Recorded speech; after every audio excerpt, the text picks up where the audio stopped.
If money is power, then who controls the power behind money? Every note in your wallet, every transaction on your screen, traces back to an institution few truly understand, and fewer still have ever seen from the inside. They call it the Federal Reserve. But here's the paradox: it's neither fully federal nor truly a reserve.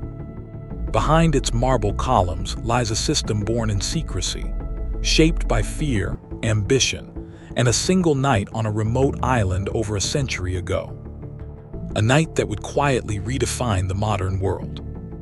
To understand how the Federal Reserve came to exist, we have to rewind to an America in crisis.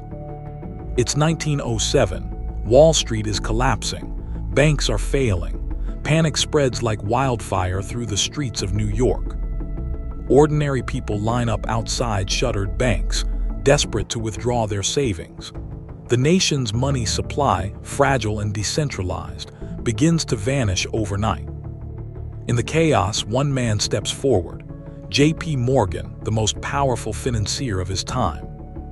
With no central bank to stabilize the system, Morgan personally organizes a rescue, using his own fortune and his influence over other bankers. It works, the panic ends. But it exposes a terrifying truth. The entire American economy depends on a handful of private individuals. Congress knows it, Wall Street knows it. And somewhere in the background, a plan begins to form. A plan to create a central authority that could control money itself. But this wasn't going to be an ordinary piece of legislation. It was going to be a revolution, disguised as reform. And it began in secret. In November 1910, under the cover of night, 7 men boarded a private train in Hoboken, New Jersey. They told reporters they were going on a duck hunting trip. In reality, they were heading to Jekyll Island, Georgia, for one of the most secret meetings in American history. Those men represented the titans of Wall Street and the architects of government finance. Among them, Senator Nelson Aldrich, head of the National Monetary Commission; Paul Warburg, a German banker from the powerful Kuhn, Loeb & Co.; Frank Vanderlip from the National City Bank of New York; and Henry Davison, partner at J.P. Morgan & Co. Their mission: design a central bank for the United States, one that would give stability to the economy, but also consolidate power over money into private hands. For 10 days, behind closed doors, they drafted a blueprint that would soon become known as the Aldrich Plan. It would evolve, mutate, and resurface 3 years later as something new, something called the Federal Reserve System. By 1913, the nation was ready for change. Progressives wanted reform, bankers wanted order, politicians wanted votes. In December of that year, under President Woodrow Wilson, Congress passed the Federal Reserve Act on December 23rd, while most of the country prepared for Christmas. It sounded patriotic, it sounded official. But the details told a different story.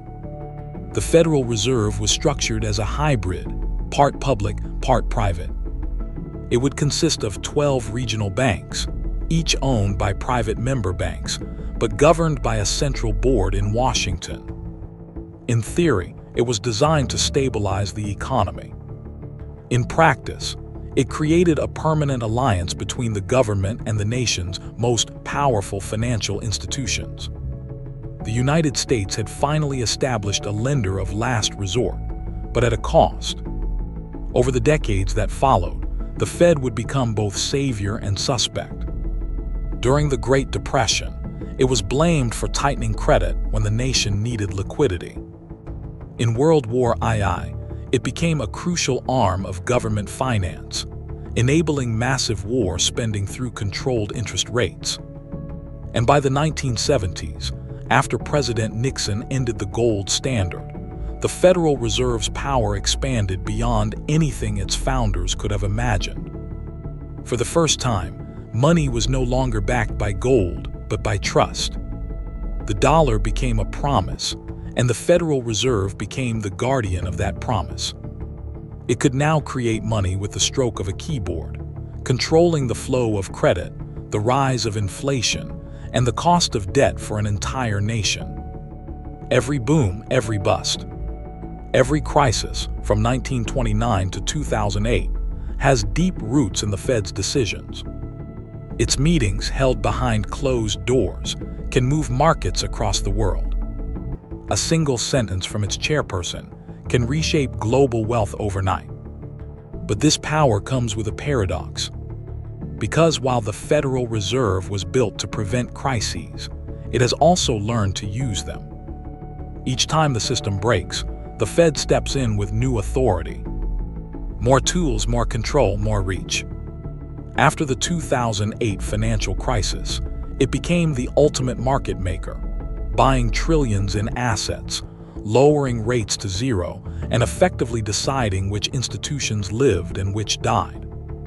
And in doing so, it blurred the line between free markets and managed finance. A system born in secrecy had now evolved into something even larger, a quiet empire of debt, influence, and data. An institution that doesn't just react to crises. It defines them. Today, the Federal Reserve controls more wealth than any entity in history. It manages over $8 trillion in assets. Its policies influence interest rates in every corner of the world, from Wall Street to small villages in Africa. But ask 10 people who owns the Federal Reserve, and you'll get 10 different answers. Technically, it's an independent central bank.